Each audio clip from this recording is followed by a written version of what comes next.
नमस्कार आप सभी का गोल्डन जैकेट 21 में। तो फ्रेंड्स, बहुत सारे क्वेश्चन और जाहिर सी बात है आप लोग थंबनेल में देखे गए होंगे। मतलब कि आज हम लोग फुल्ली जो है डिस्कस करने वाले हैं जीके जीएस के लेके कि भाई आपके एग्ज़ाम में जो जीके जीएस से क्वेश्चन पूछे जाते हैं 75 नंबर, कैसे आप मैक्सिमम स्कोर कर सकते हैं। मैं कह रहा हूँ कि मैं गलती नहीं होने दूंगा क्वेश्चन, हाँ तरीका पता होना चाहिए। और जो आपको कुछ लोग बोलते हैं कि चाहे हिस्ट्री की बात करें, पॉलिटी की बात करें, चाहे ज्योग्राफी की बात करें, चाहे इकोनॉमिक्स की बात करें, चाहे जो है साइंस का तीनों सेक्शन फिजिक्स केमिस्ट्री बायो इसका बात करें, तो भाई मैं कह रहा हूँ रटने वाला कुछ भी नहीं है, सब है समझने वाला। तरीका पता होना चाहिए और आपको अभी जो है सब पता लग जाएगा।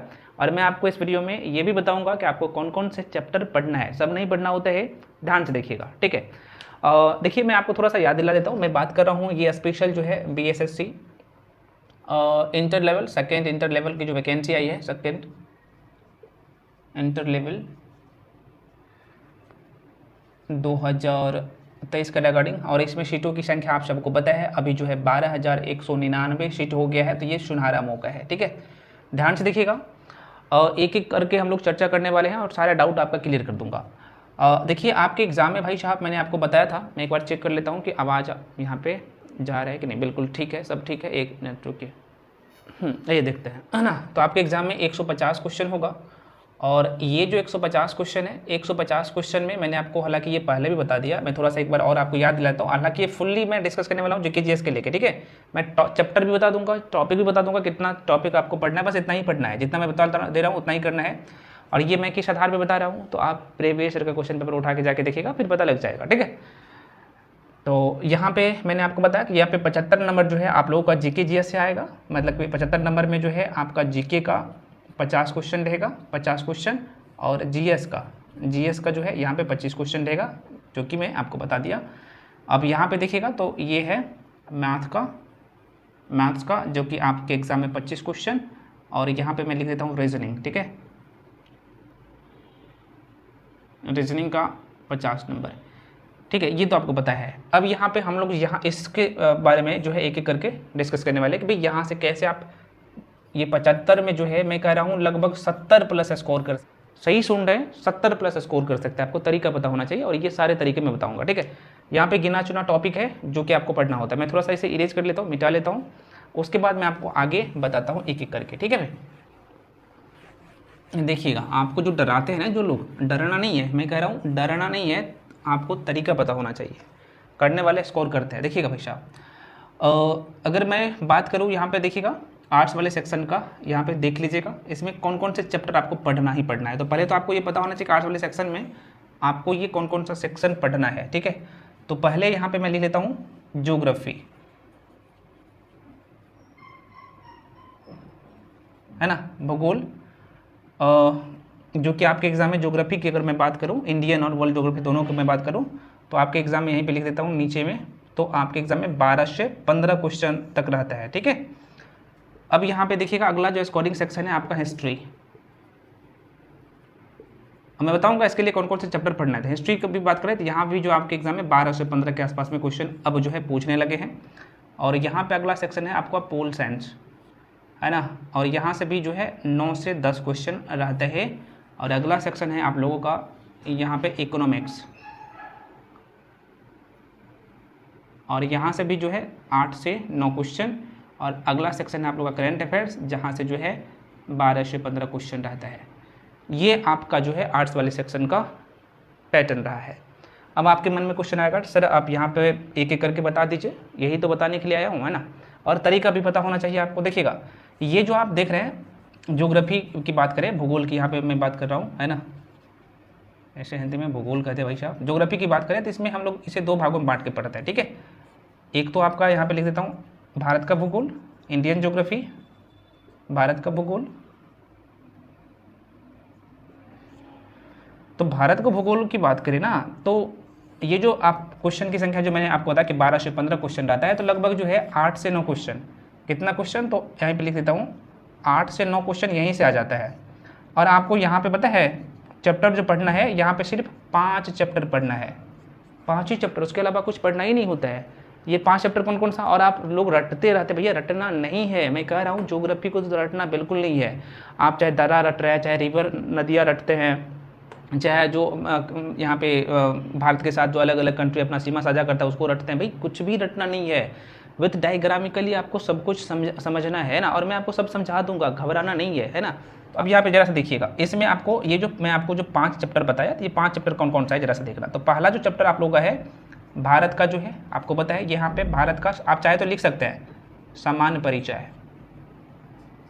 सामान्य परिचय। दूसरा चैप्टर कौन सा है, तो भारत का यहाँ पे मैं बताऊंगा ये सामान्य परिचय में कैसे आप इसको करेंगे। तो भारत का जो है भौतिक स्वरूप या फिर भौगोलिक स्वरूप, तो यहाँ पे लिख देता हूँ भौतिक स्वरूप। तीसरा कौन सा चैप्टर है भैया, तो तीसरा जो चैप्टर है आप लोगों का यहाँ पे भारत का जलवायु, भारत का जलवायु नहीं, पहले रिवर को देखते हैं, भारत का जो है या फिर अपवाह तंत्र, भारत का लिख देता हूँ भारत का अपवाह तंत्र। इसमें हम लोग अपवाह तंत्र में अभी मैं बताऊंगा अपवाह तंत्र में हम लोग पढ़ते क्या है, अभी एक एक करके हम लोग चर्चा करेंगे। चौथा जो है हम लोग का भारत का जलवायु, भारत का जलवायु, ठीक है। और 5वां जो चैप्टर है हम लोग का कृषि, भारत का कृषि, और 6ठा जो चैप्टर है यहाँ पे कुछ विविध वाला सेक्शन देख लेते हैं जिसमें कुछ मुख्य बातें होता है। अब ये जो चैप्टर है ना, ये पढ़ना कहाँ से होता है और क्या पढ़ना होता है, हालांकि मैं आपको यूट्यूब पे भी पढ़ाऊंगा, घबराना नहीं है, सब कुछ बताऊंगा यार एक एक करके, बहुत आसान है सारे सेक्शन। अभी मैं वर्ल्ड ज्योग्राफी के बारे में भी चर्चा करूंगा। तो मान लीजिए आप भारत का जो सामान्य परिचय पढ़ते हैं, मैं थोड़ा सा इसे मिटा लेता हूं, आपको मैं एक एक करके समझाऊंगा तो अच्छे से समझ में आएगा, ठीक है। तो सब कुछ समझ में आएगा। देखिए मान लीजिए अगर मैं यहाँ पे बताऊँ, देख, और ये आपको ना पता होना चाहिए, मैं इसलिए बोल रहा हूँ क्योंकि अगर आप यहाँ पे विद डायग्राम सारे चीज़ों को पढ़ेंगे ना, लंबे समय तक जो है, मैं नहीं कह रहा हूँ कि एक्यूरेट आपका मैप आना चाहिए, बिल्कुल नहीं आना चाहिए एक्यूरेट, कोई ज़रूरी नहीं है ना, कोई ज़रूरी नहीं है एक्यूरेट मैप आना। मैं आपको एक जो है यहाँ पे रॉक मैप ही बना के बता दे रहा हूँ। सपोज दैट ये भारत है, अपना प्यारा सा इंडिया है। अब भारत का सामान्य परिचय देखिएगा, मैं आपको तरीका बता रहा हूँ कैसे आप चीज़ों को करेंगे, और मैं करवाऊँगा भी वैसा ही, ठीक है। तो ये आपको पता है कि ये जो है पाकिस्तान है, आपको पता है ये पाकिस्तान है। उसके ऊपर यहाँ पर जाइएगा तो आप कहिएगा सर ये अफगानिस्तान है ना, अफगानिस्तान है। अब यहाँ पे कुछ इस तरीके से जाइएगा तो ये चीन है ना, चीन है। अब यहाँ पे ये जो देखिएगा तो आप कहिएगा सर ये तो नेपाल है, यहीं पे लिख देता हूँ नेपाल, ठीक है, ये नेपाल है, ये हिस्सा नेपाल का है। अब ये जो हिस्सा देखिएगा तो ये भूटान है ना, यहाँ पे देखिएगा तो ये भूटान है। और यहाँ पे देखिएगा तो आपको पता है ये पश्चिम बंगाल है, और यहाँ पे सटा हुआ है बांग्लादेश, है ना, बांग्लादेश है। मैं अभी पढ़ा नहीं रहा हूँ, मैं आपको समझा रहा हूँ। यहाँ पे आप देखिएगा तो आपको कुछ इस तरीके से म्यांमार दिखेगा। यहाँ पे आप देखिएगा तो आपको यहाँ पे श्रीलंका ये है, आपको पता है होना चाहिए, श्रीलंका दिखेगा। अब ये जो चैप्टर आप देख रहे हैं ना भारत का, ये सामान्य परिचय है, बस यहीं से क्लियर हो जाता है। आपके एग्जाम में प्रश्न क्या पूछ जाते हैं, ये जो पाकिस्तान है भारत के कितने राज्य के साथ सीमा साझा करता है, कितने किलोमीटर जो है यहाँ पे सीमा साझा करता है भारत देश के साथ। ये बेसिक सा क्वेश्चन। चाइना की बात कीजिए तो भारत का कितना राज्य जो है चाइना के साथ अपना सीमा साझा करता है, इनमें से कौन सा राज्य जो है आपके ऑप्शन में दे दिया जाएगा, इनमें से कौन सा राज्य जो है नेपाल के साथ सीमा साझा नहीं करता है या फिर भूटान के साथ सीमा साझा नहीं करता है। ये बेसिक क्वेश्चन पूछ जाते हैं। या फिर आपसे पूछा जाएगा यहाँ पे भाई यहाँ पे भारत का अक्षांशीय विस्तार क्या है, देशांतरीय विस्तार क्या है। ये यार बेसिक क्वेश्चन पूछे जाते हैं, आपको कहीं अलग से नहीं पढ़ना होता है। मैं आपको बता दे रहा हूँ भारत के पूरब से पश्चिम लंबाई क्या है, उत्तर से दक्षिण लंबाई क्या है, पूरब से पश्चिम लंबाई क्या है, ठीक है। भारत का अक्षांशीय विस्तार क्या है, देशांतरीय विस्तार क्या है, भारत का सबसे उत्तरी बिंदु कौन सा है, दक्षिणी बिंदु कौन सा है, पश्चिमी बिंदु कौन सा है, पूर्वी बिंदु कौन सा है। यार मैं कह रहा हूँ ना ये बहुत ही आसान होता है आपको पढ़ना, है ना, लेकिन आपको तरीका पता होना चाहिए। और या अगर आप चीज़ों को डायग्रामिकली नहीं पढ़ते हैं तो वही आप अगर मान लीजिए लुसेंट पढ़ रहे हैं, जो कोई अन्य बुक पढ़ रहे हैं ना, जहाँ पे चीज़ों को डीपली नहीं दिया गया, तो आपको लगता है कि पता नहीं हम इसको कैसे रटे। मैं कह रहा हूँ कम समय, यहाँ पे 25 से 30 क्वेश्चन करने में यार 2-2 घंटा लोग टाइम लगा रहे हैं। यहाँ पे टाइम आपका बर्बाद कर रहा है। 50 क्वेश्चन डिस्कस करने में जो है 2 से 3 घंटा आपका टाइम बर्बाद कर रहा है, और जहाँ से आप जो है हार्डली 1 से 1 घंटा में इस टॉपिक पे आपका अच्छा से कमांड हो जाएगा, बहुत अच्छे से कवर कर सकते हैं चैप्टर को।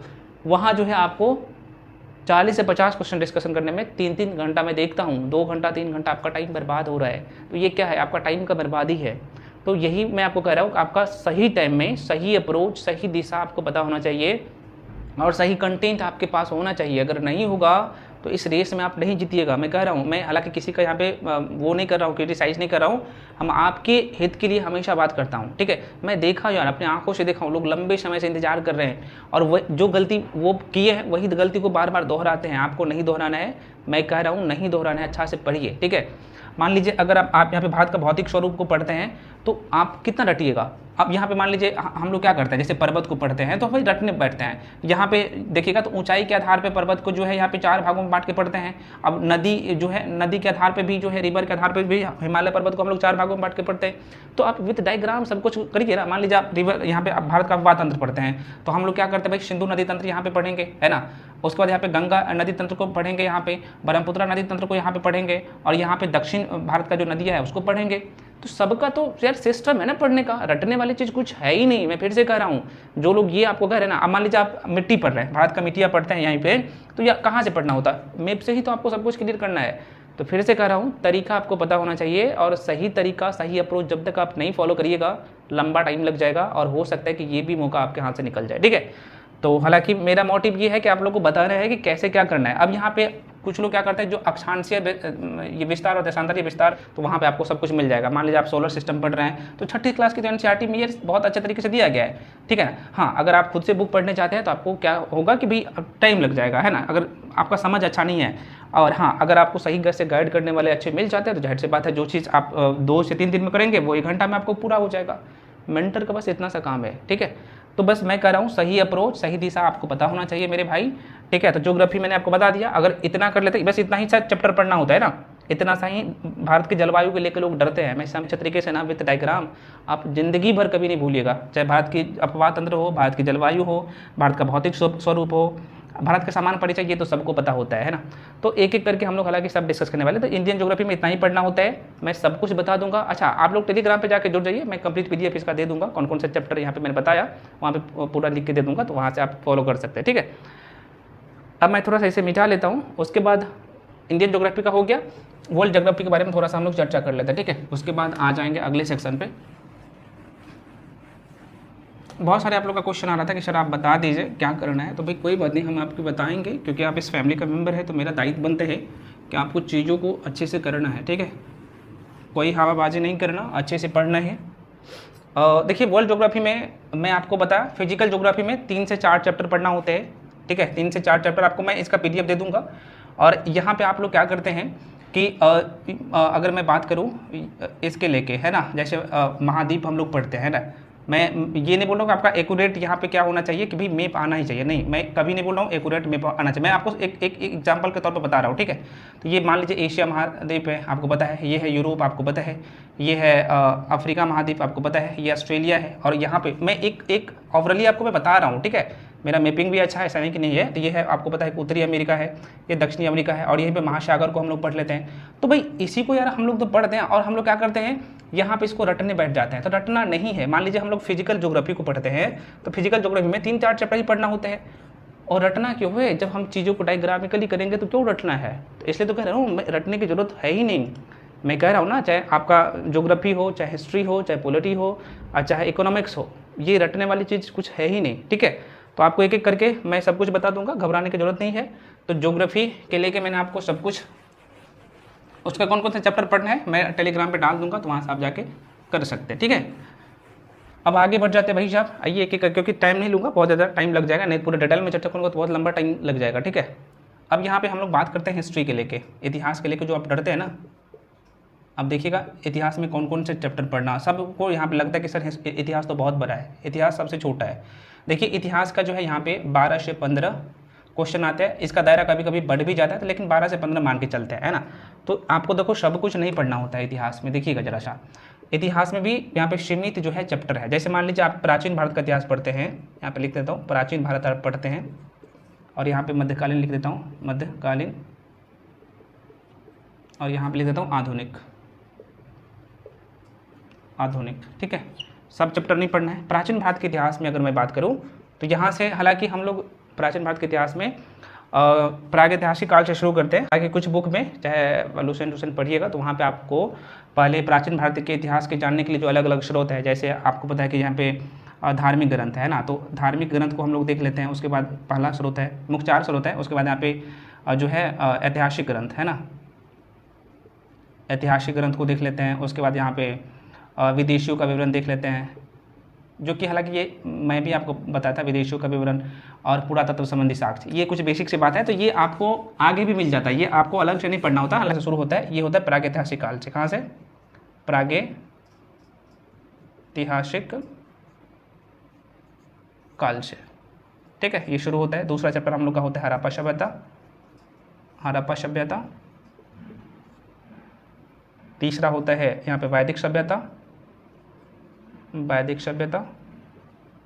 चौथा होता है यहाँ पे वैदिक सभ्यता। पढ़ने के बाद हम लोग क्या करते हैं, 16 महाजनपद को, है ना, 16 महाजनपद को जो है पढ़ लेते हैं, ठीक है।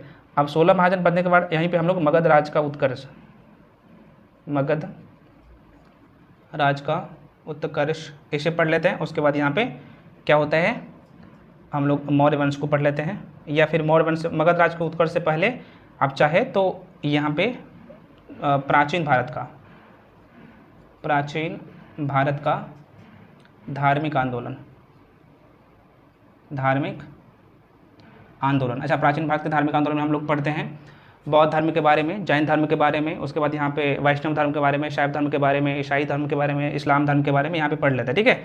उसके बाद यहाँ पे उत्कर्ष जो है इसे देख लेते हैं। उसके बाद यहाँ पे मौर्य साम्राज्य, 5वां चैप्टर जो हम लोग का यहाँ पे रोज रह जाता है भाई, मौर्य साम्राज्य। और यहाँ पे जो है उसके बाद गुप्त साम्राज्य पढ़ते हैं। उसके बाद दक्षिण भारत का इतिहास को पढ़ते हैं और हम लोग आगे निकल जाते हैं। तो अब यहाँ पे होता है क्या है कि ये चीज़ों को एक दूसरे को लिंक करके पढ़ना होता है विद डायग्राम। मैं फिर से कह रहा हूँ, आपको एक दूसरे को लिंक, मैं स्पीड में लिखा हूँ तो स्पेलिंग पे यहाँ पे जो है मत जाइएगा, है ना, मैं थोड़ा सा स्पीड में लिखा हूँ। तो ये जो है आपको क्या करना है, ये एक दूसरे से लिंक करके पढ़ना है। मान लीजिए आप प्रागैतिहासिक काल पढ़े तो आपको विद डायग्राम पढ़ना है। प्रागैतिहासिक काल पढ़ने के बाद हड़प्पा सभ्यता पे आते हैं। मैं हालांकि पढ़ाया भी हूँ और आपने नोट्स देखा होगा तो आपको पता भी चल गया होगा मैं कैसे पढ़ाता हूँ, और यही अप्रोच आपका होना भी चाहिए, ठीक है। मैं फिर से कह रहा हूँ, रटने वाली चीज़ कुछ होता ही नहीं है, ठीक है। तो ये सारा चैप्टर आपको इतना ही चैप्टर पढ़ना होता है। आप चाहे तो लिख सकते हैं, मैं फिर से कह रहा हूँ टेलीग्राम पे डाल दूंगा, सभी लोग टेलीग्राम पे जाकर जुड़ जाइए, मैं PDF उसका डाल दूंगा। इतना ही चैप्टर पढ़ना होता है और पढ़ने का सोर्स क्या होगा मैं यह भी आपको बता दूंगा, घबराना नहीं है, ठीक है। तो ये आपका प्राचीन भारत के इतिहास में पढ़ना होता है, ठीक है। अगला जो है हम लोग का सेक्शन मध्यकालीन भारत के इतिहास में। तो अब यहाँ पे क्या होगा, अरब, यहाँ पे अरब लोग आक्रमण करेंगे, यहाँ पे 2 मुस्लिम जो है आक्रमण होगा। एक तो अरब लोग करेंगे, अरबी मुस्लिम करेंगे आक्रमण, ये मध्यकालीन भारत में लगभग 712 के आसपास में, 712 में मोहम्मद बिन कासिम। हालांकि मोहम्मद बिन कासिम से पहले अबैदुल्ला करता है जो कि 711 में, ये असफल आक्रमण होता है।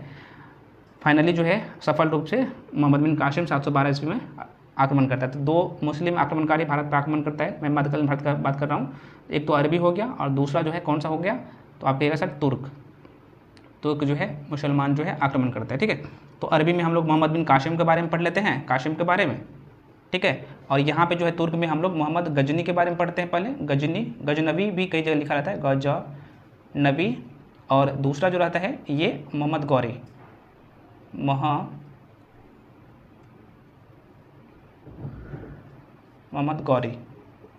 और मोहम्मद गौरी का ही गुलाम आपको पता है कुतुबुद्दीन ऐबक आता है, कुतुबुद्दीन ऐबक। और ये कुतुबुद्दीन ऐबक क्या करेगा, जब मोहम्मद गौरी का मृत्यु होगा तो ये दिल्ली के क्षेत्र में क्या करेगा, दिल्ली सल्तनत यहाँ पे शुरू हो जाता है। और दिल्ली सल्तनत में हम लोग क्या करते हैं, 5 वंश को पढ़ते हैं। एक तो गुलाम वंश, है ना, एक तो गुलाम वंश, एक यहाँ पे खिलजी वंश, और यहाँ पे तुगलक वंश, लोधी वंश और सैयद वंश।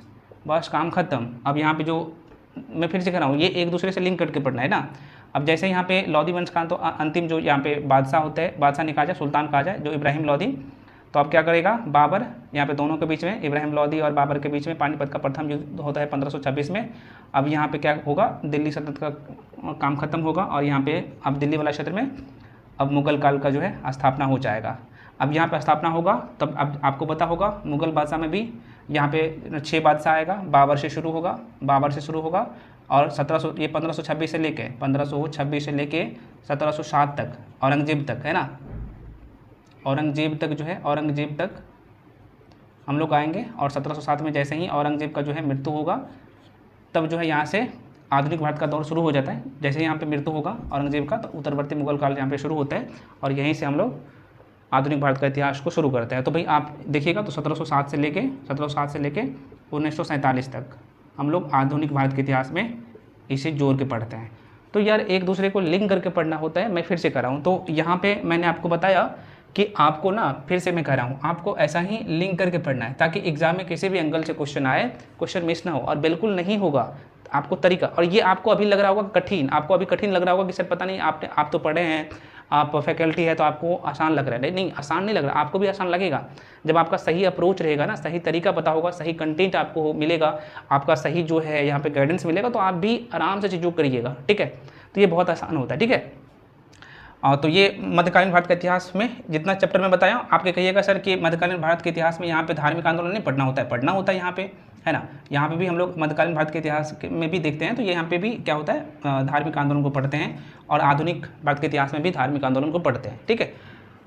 तो ये आपका यहाँ पे कंप्लीट जो है ये सिलेबस है। और यार मैं कह रहा हूँ फिर से आपको ऐसा ही जो है करके पढ़ना है, और एक दूसरे को लिंक करके, मैं फिर से कह रहा हूँ कंप्लीट जो है यहाँ पे चैप्टर का नाम जो है दे दूँगा टेलीग्राम पे, और इतना ही पढ़ना है और एक दूसरे से लिंक करके पढ़ना है। मैं फिर से कह रहा हूँ आपको विद डायग्रामिकली चीज़ों को ध्यान में रखना है ताकि आप लंबे समय तक याद रखें। तो पोल साइंस को भी हम लोग 2 भागों में बांट के पढ़ते हैं। पहला जो है यहाँ पे भारत का संवैधानिक विकास, भारत का संवैधानिक विकास, हाँ ठीक है। तो भारत का संवैधानिक विकास में यहाँ पे हम लोग यहाँ पे एक तो देखेंगे ब्रिटिश कंपनी के द्वारा जो है अलग अलग यहाँ पे एक्ट पारित किया जाएगा ब्रिटिश कंपनी के द्वारा। तो यहाँ पे लिख देता हूँ कंपनी के द्वारा जो है जितने भी एक्ट पारित किए गए, मतलब कि यहाँ पे 1773 ईस्वी के रेगुलेटिंग एक्ट से लेके 1858 ईस्वी का जो है भारत शासन अधिनियम तक पढ़ते हैं, ये ब्रिटिश कंपनी के द्वारा ये एक्ट पारित किया जाता है। उसके बाद 1858 से लेके 1947 तक ब्रिटिश क्राउन जो है अपने हाथों में शासन व्यवस्था को चलाता है। तो ये भारत का संवैधानिक विकास को पढ़ते हैं, जो कि यहाँ से हमेशा क्वेश्चन आता है, 3-4 क्वेश्चन। और उसके बाद हम लोग जो पॉलिटिकल साइंस में पढ़ते हैं, है ना, क्या पढ़ते हैं, तो आप कहिएगा सर ये भाग 1 से लेके, देखिए आप ये सब भाग को नहीं पढ़ना होता है, मैं फिर से कर रहा हूँ, यहाँ पे आपको जो है लगभग 9 भाग को ही पढ़ना होता है। मतलब कि भाग आप 1 को पढ़िएगा, भाग जो है 2 को पढ़िएगा, भाग 3 को पढ़िएगा, भाग 4 को पढ़िएगा, भाग 5 को पढ़िएगा, है ना। जैसे भाग 1 में है आप सबको बताया कि संघ एवं उसका राज्य क्षेत्र, भाग 2 में है नागरिकता, भाग 3 में मौलिक अधिकार, भाग 4 में है नीति तत्व, 4 का क में जो है मौलिक कर्तव्य है, भाग 5 में यहाँ पे संघ के बारे में है। तो इस तरीके से आपको भाग 6 भी पढ़ना है, भाग 7 तो निरस्त कर दिया गया है, भाग 8 को देखना है, भाग 9 को देखना है, उसके बाद यहाँ पे भाग 15 पे चला जाना है, उसके बाद भाग 15 के बाद भाग 17 पे, भाग 18 पे, भाग 20 पे, बस इतना ही पढ़ना होता है पॉलिटिकल साइंस में। मैं फिर से कर रहा हूँ ना, तरीका आपको पता होना चाहिए, ठीक है। और आपको ये तरीका पता है, सही, मैं फिर से कर रहा हूँ, सही स्टडी मटेरियल, सही गाइडेंस, सही दिशा निर्देश बहुत ज़्यादा जरूरी होता है इस टाइम में, ठीक है। तो आपको फिर से कर रहा हूँ, आपको ऑलराउंडर बनना पड़ेगा, सारे सब्जेक्ट पे आपकी कमांड होना चाहिए, ठीक है। तो ये आपका रहा ये। अब करंट अफेयर्स के लेके मैं आपको बता ही दिया हूँ, करंट अफेयर्स में आपको पीडी जो अभी करवा दिया हूँ एक लगभग जनवरी से लेकर सितंबर तक का, उसको करना, और आगे भी करवाऊंगा। उसके अलावा करंट अफेयर्स के लिए कुछ छूना ही नहीं। पीडी का मतलब प्रतियोगिता दर्पण का जो शॉर्ट नोट्स देता हूँ, है ना, जो एक महीना का आता है, 178 पेज का आता है लगभग, मैं आपको 20 से 22 पेज में कवर करवा देता हूँ, ये पूरे मंथ का, एक मंथ का। तो आप उसको करिए। और उसके अलावा कोई करंट अफेयर छूइए नहीं। अगर चाहते हैं तो कोई आप डिस्कस करने का, क्योंकि आप लोग का एक जो है ना ये मन में भ्रम है कि ये बहुत बड़ा सेक्शन है, नहीं कवर होगा। मैं कह रहा हूँ ये बहुत बड़ा सेक्शन नहीं है, आपको उस नज़रिया से देखना पड़ेगा कि ये बड़ा नहीं है बल्कि छोटा है, आपको अच्छे से कवर करना है, तरीका पता होना चाहिए, सही अप्रोच पता होना चाहिए। यार 75 नंबर है, मायने रखता, सॉरी 50 नंबर है ये, और बहुत ही आसान है, गिने चुने टॉपिक होता है, यहाँ पे भी पढ़ने का, सब कुछ नहीं पढ़ना होता। आपका जो एग्जाम का सिलेबस है उसी को जो है ध्यान में रख के पढ़ना भी होता है, ठीक है। साइंस के लिए दूंगा, साइंस में क्या क्या चैप्टर पढ़ना है पूरे डिटेल में। ये थोड़ा सा लंबा हो गया है वीडियो अभी, तो मैं यहीं पे करता हूँ वीडियो को एंड। मैं फिर चेक कर रहा हूँ, इसका कंप्लीट पीडीएफ आपको टेलीग्राम पे दे दूंगा।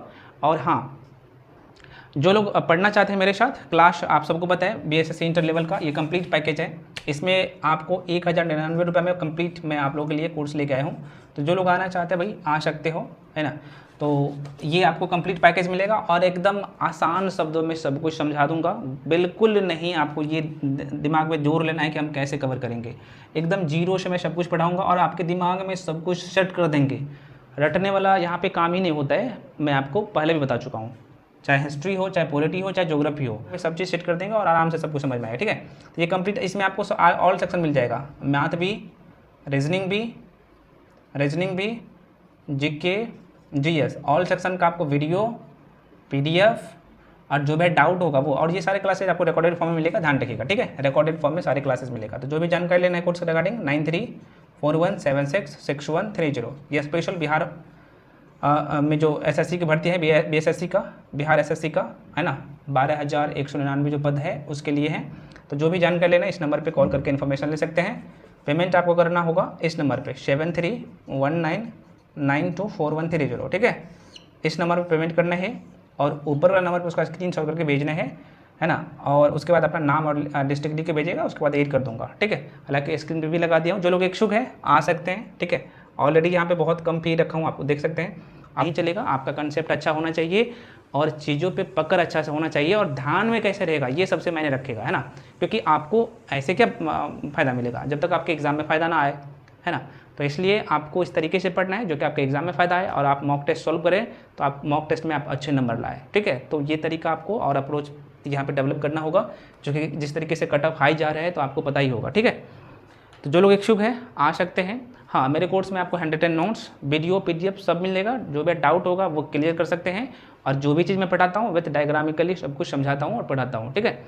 तो फ्रेंड्स मिलते हैं। मैथ और रीजनिंग ये सब मैं बताऊंगा, ठीक है। मैं मैथ रीजनिंग के लेकर डिस्कस कर चुका हूँ, कौन कौन से चैप्टर पढ़ना है मैं बता चुका हूँ, वीडियो आप चाहिए प्ले लिस्ट में वहाँ पे मिल जाएगा। तो मिलते हैं फ्रेंड्स अगले वीडियो में। और सभी लोग टेलीग्राम पे जाके जुड़ जाइए। फिर से कर रहा हूँ, जो भी डाउट या कन्फ्यूजन है तो आप लोग कमेंट सेक्शन में कमेंट कर सकते हैं। मिलते हैं फ्रेंड्स अगले वीडियो में, तब तक के लिए जय हिंद।